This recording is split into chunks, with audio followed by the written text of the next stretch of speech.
Hi, എല്ലാവർക്കും എൻ്റെ പുതിയൊരു വീഡിയോയിലേക്ക് സ്വാഗതം. അപ്പോൾ നമ്മുടെ വീടിന് രാവിലെ ബൗണ്ടറി കെട്ടണം കേട്ടോ. ബൗണ്ടറി കെട്ടാൻ വേണ്ടിയിട്ട് ആൾക്കാർ വന്നിട്ടുണ്ട്.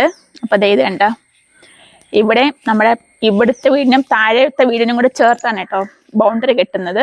അപ്പം രാവിലെ മേശിരി വന്നിട്ടുണ്ട് ബൗണ്ടറി കെട്ടാൻ വേണ്ടിയിട്ട്. അപ്പോൾ ഇതിനകത്ത് കണ്ട ബൗണ്ടറിയുടെ കെട്ടുന്നതിൻ്റെ അവിടെയാണ് എൻ്റെ മുല്ല നിറയെ പൂത്തിരിക്കുന്നുണ്ട് കേട്ടാ. ഇത് കണ്ട,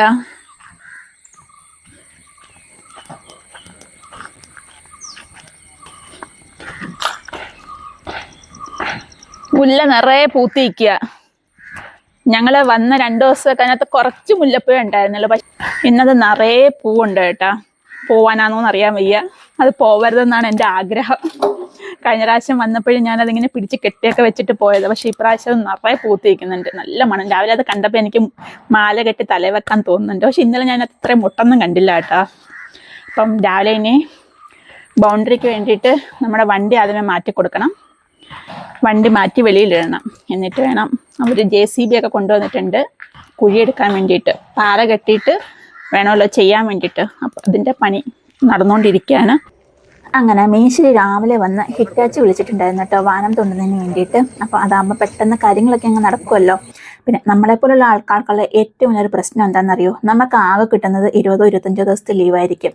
അതിന് നമ്മൾ നാട്ടിൽ പോയിട്ട് എന്തെങ്കിലുമൊക്കെ പണി ഇങ്ങനെ തുടങ്ങി വെക്കും കേട്ടോ.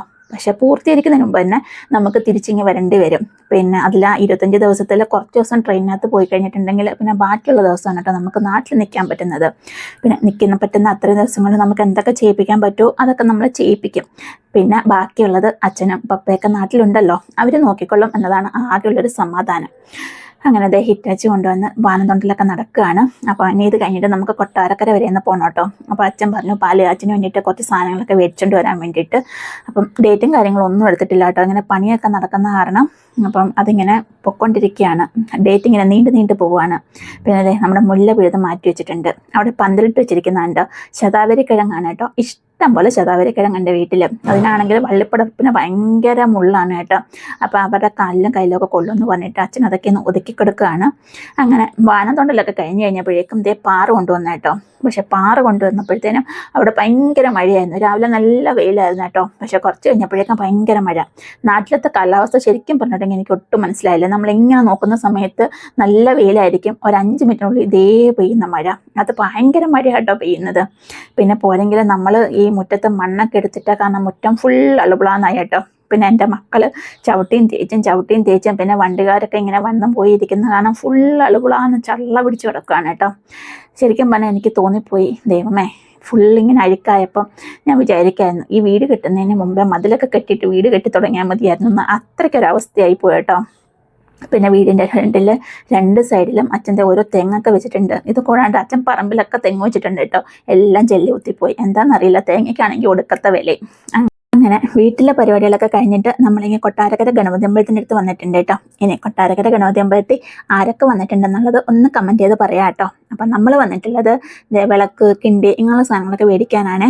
അപ്പോൾ ഗണപതി അമ്പലത്തിൻ്റെ അടുത്തായതുകൊണ്ട് തന്നെ റോഡിൻ്റെ 2 സൈഡും ഇഷ്ടം പോലെ കടകളുണ്ട് കേട്ടോ. എന്താ പറയുന്നത്, വിളക്കിൻ്റെ ഒരു മഹനീയ ശേഖരം എന്ന് തന്നെ പറയാൻ വേണ്ടി പറ്റും. അത്രയ്ക്കധികം സെലക്ഷൻസും അത്രയ്ക്കധികം വെറൈറ്റീസും ഉണ്ട് കേട്ടോ. ലക്ഷ്മി വിളക്ക്, മറ്റേ മയിലിൻ്റെ വിളക്ക്, പിന്നെ ഹാങ് ചെയ്തിടുന്ന വിളക്ക്, നെറ്റിപ്പട്ടം എന്ന് വേണ്ട ഇഷ്ടം പോലെ സാധനങ്ങളുണ്ട് കേട്ടോ. അപ്പോൾ നമ്മൾ ഇതൊക്കെ ഒന്ന് മേടിച്ചു. പിന്നെ അതെ ഈ ആനയെ കണ്ടോ, ഇത് ചെറിയ ആനയാണ്. ഇതിന് 1300 രൂപയാണ് കേട്ടോ അവർ പറഞ്ഞത്. ഇതിൻ്റെ വലിയൊരു ആന അപ്പുറത്തിരിക്കുന്നുണ്ട്, അതിന് 5600 രൂപയാണ് കേട്ടോ അവർ പറഞ്ഞത്. അവർ പറഞ്ഞതെന്ന് വെച്ചാൽ ഇതൊക്കെ തടിയിൽ കൊത്തിയെടുക്കുന്നതാണ് അത്രേ. അപ്പോൾ അതുകൊണ്ടാണ് അതിന് ഇത്ര വില കൂടുതൽ. അപ്പം നമ്മളതൊക്കെ ഒന്ന് കണ്ടു. പിന്നെ നമ്മൾ വാങ്ങിയ ഓരോ സാധനവും ഒരു തൂക്കിയാണ് കേട്ടോ തരുന്നത്. അപ്പോൾ നമ്മൾ വാങ്ങിച്ചത് ഒരു താലം, പിന്നെ ഒരു വിളക്ക്, ഒരു കിണ്ടി, ഒരു ചന്ദനത്തിരി കുത്തണ ഒരു സ്റ്റാൻഡും, പിന്നെ ഒരു കർപ്പൂരം കത്തിക്കുന്ന ഒരു സ്റ്റാൻഡ്. ഇത്ര സാധനമാണ് കേട്ടോ നമ്മൾ മേടിച്ചത്.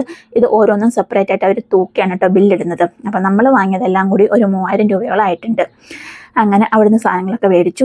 ഇനി എൻ്റെ ചാനൽ കാണുന്ന ആൾക്കാർ സബ്സ്ക്രൈബ് ചെയ്യാതെയാണ് കാണുന്നതെങ്കിൽ ഒന്ന് സബ്സ്ക്രൈബ് ചെയ്ത് സപ്പോർട്ട് തന്നെ കേട്ടോ. വീഡിയോ ഇഷ്ടപ്പെട്ടിട്ടുണ്ടെങ്കിൽ ലൈക്ക് ചെയ്യാനും മറക്കണ്ട, അങ്ങനെ മെസ്സേജ് ചെയ്യാനും മറക്കണ്ട കേട്ടോ. അപ്പോൾ ഇന്നത്തെ വിശേഷങ്ങൾ ഇത്രയൊക്കെ ഉള്ളൂ. അടുത്ത വിശേഷങ്ങളായിട്ട് നമുക്ക് അടുത്ത വീഡിയോയിൽ കാണാം കേട്ടോ. അപ്പോൾ താങ്ക്സ് ഫോർ വാച്ചിങ്.